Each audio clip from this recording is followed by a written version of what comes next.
श्री स्वामी समर्थ. कुलदेवीची कृपा राहण्यासाठी हा उपाय नक्की करा. तर चला जाणून घेऊया. पण त्याआधी तुम्ही अजूनही या चॅनेलला सबस्क्राईब केलं नसेल तर चॅनेलला नक्की सबस्क्राईब करा.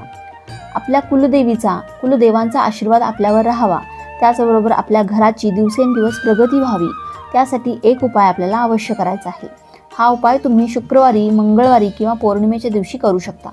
यासाठी तुम्हाला देवघरासमोर एक चांगला नारळ घेऊन बसायचा आहे आणि त्याची शेंडी जी आहे तर ती देवांकडे करायची आहे.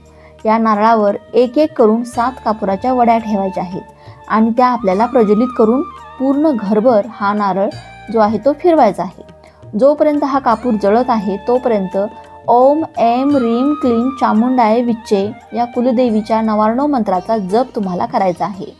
यामुळे आपल्या कुलदेवीचा आशीर्वाद आपल्यावर राहतो. त्याचबरोबर जे काही दोष, नजर दोष झालेले आहेत तर ते दूर होतात आणि आपली प्रगती होते. श्री स्वामी समर्थ.